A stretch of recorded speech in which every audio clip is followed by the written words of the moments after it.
compagnie de Philippe Arlin, sexothérapeute. On évoque les difficultés de sexualité dans les couples, alors qu'on sait que c'est un pilier essentiel. Bonjour Andrea. Bonjour. Bonjour Andrea. Bonjour. Ravi de vous entendre, vous avez une voix dynamique, ça fait plaisir. Merci.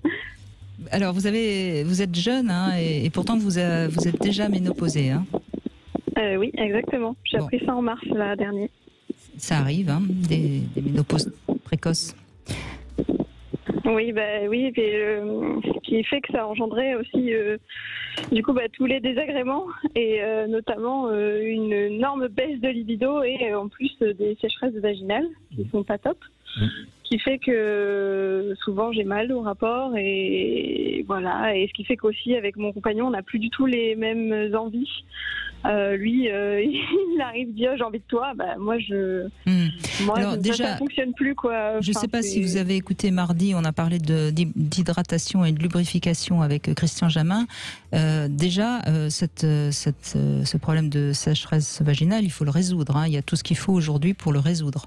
Oui, je m'y penche dessus, je prends ce qu'il faut, mais le problème c'est que moi dans mes relations sexuelles, j'ai jamais dit ce dont je voulais, ce qui me faisait plaisir, j'ai jamais cherché ce qui me faisait plaisir et du coup, même quand j'ai mal, j'attends la fin, et je me dis ça va peut-être aller mieux à la fin et j'ai mal jusqu'au bout. Et voilà, ou par exemple la dernière fois, j'ai éprouvé aucun plaisir à faire l'amour avec mon conjoint et je lui ai même pas dit. Et en fait, on commence à essayer d'en parler. Le problème, c'est que j'ai même plus envie de faire l'amour avec lui. Du coup, je me bloque alors que j'ai plein de désirs et que j'ai découvert comment me faire plaisir avec un vibromasseur il y a pas longtemps. Et voilà. Oui. Est-ce que vous avez un tout petit peu analysé pourquoi c'est si compliqué pour vous de lui dire? J'aime pourtant dans la vie, je sais ce que je veux et je fonce et je dis les choses clairement, mais dans l'intimité, j'ai jamais réussi à dire. Et puis moi, j'avais jamais exploré mon corps, donc en fait, même dire ce qui me plaît, je savais pas spécialement, donc. J'ai jamais osé, voilà. Vous voyez, la réponse que vous êtes en train de vous donner, c'est que là, voyant ce désir vous échapper avec la ménopause, ne reconnaissant pas votre corps, vous avez été un petit peu obligé d'aller le questionner, de comprendre un peu comment ça marche. Et c'est ça l'issue, et c'est ça le côté positif, je vous rassure.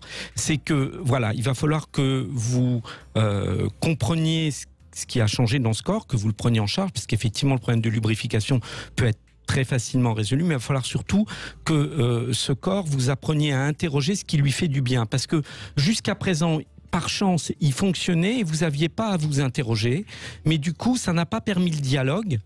Parce que ça permettait d'éviter d'aborder la question, parce que c'est toujours un peu difficile.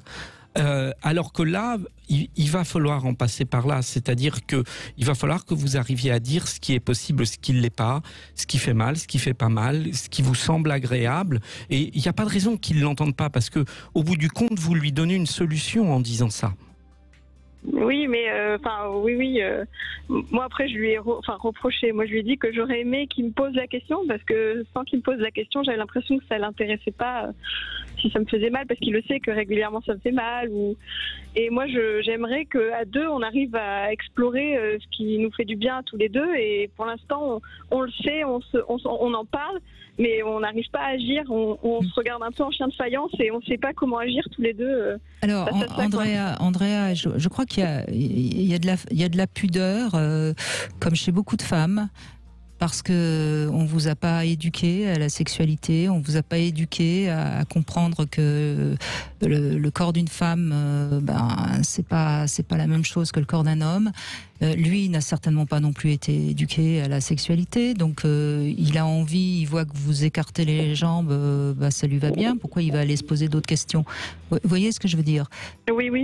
C'est pas, encore une fois, je suis pas en train de le défendre, hein, je suis juste en train d'expliquer que, après tout, lui, ça lui va bien. Donc si vous ne dites rien, si vous lui tapez pas sur les doigts, pourquoi il se poserait la question, hein? Donc il va vraiment falloir que vous acceptiez de dépasser cette pudeur des mots. C'est pas facile, hein, de parler de sexualité à son partenaire. C'est tout un apprentissage. Il n'y a pas grand monde qui nous l'apprend dans la vie.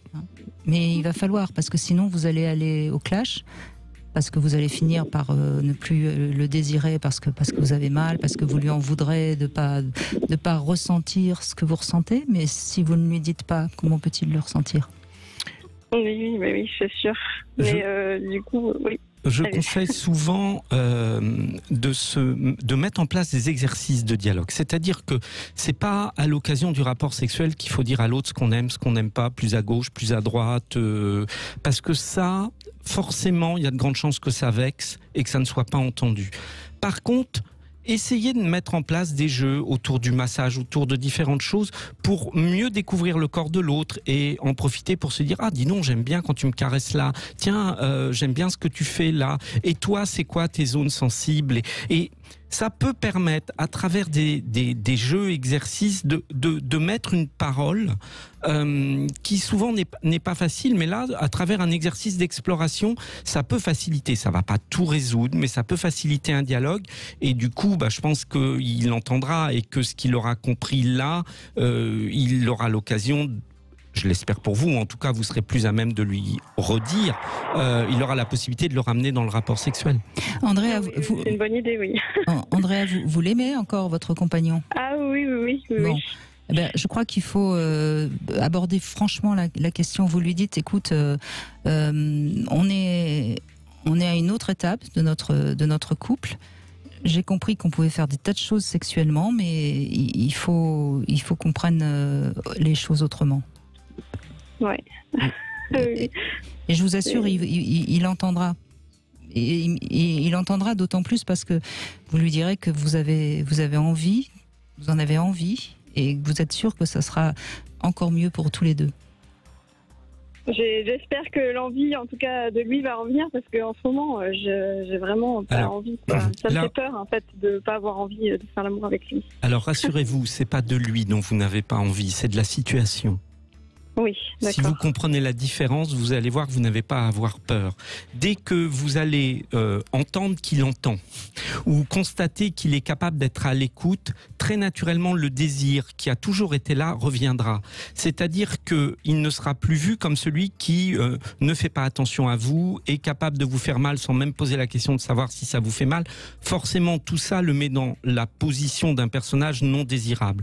Dès que vous allez réinstaurer un dialogue et que vous allez vous rendre compte, en tout cas j'espère, mais il y a peu de raisons que ça ne soit pas vrai, qu'il fait tout pour que ça fonctionne bien, votre désir il viendra naturellement. Donc n'ayez pas peur de ça. D'accord, merci. Mais il y a certainement tout un apprentissage à faire. Hein. Je crois qu'il faut vraiment que vous lui appreniez à vous caresser, à vous faire l'amour autrement. Il faut pas vous laisser à nouveau culbuter de la même manière, parce que sinon ça sert à rien. Oui, c'est pour ça que j'ai pas envie, justement. J'ai pas envie que ça recommence. Mais c'est pour ça que je vous dis, il faut vraiment soyez ferme, quitte à ce que la prochaine fois que vous décidez de faire l'amour, il vous pénètre pas et il se masturbe, mais n'acceptez pas une pénétration qui vous fait mal. D'accord, oui. Sinon, vous n'avancerez pas. Et vous pouvez vous servir de votre ménopause pour justifier de ce changement sans donner l'impression que vous remettiez en cause la sexualité telle qu'elle avait lieu avant. Vous comprenez ce que je veux dire ? Dites-lui, mon corps a changé, maintenant ma manière de prendre du plaisir est différente et j'aimerais bien qu'on puisse partager ça ensemble. Il ne se sentira pas remis en cause, il s'adaptera à ce que vous traversez et ça permettra de repartir sur des nouvelles bases sans vexation. D'accord, oui. À condition que ça ait été un bon amant avant. Hein. Oui, mais là, il faut reposer les bases. Bon. Oui, on a toujours fait, je pense... on n'a jamais dialogué vis-à-vis de ça, alors c'est pas évident. Donc il est plus que temps de le faire, alors. Oui. Hein ? Oui. Plus que temps. Oui. Je crois aussi. Osez, vous avez tout à gagner. Et vous avez rien à perdre. Oui, c'est vrai, oui. Exactement. Osez. Merci Andrea. Merci beaucoup. On se retrouve dans un instant avec notre Sexy News et c'est Julia Palombe qu'on va retrouver.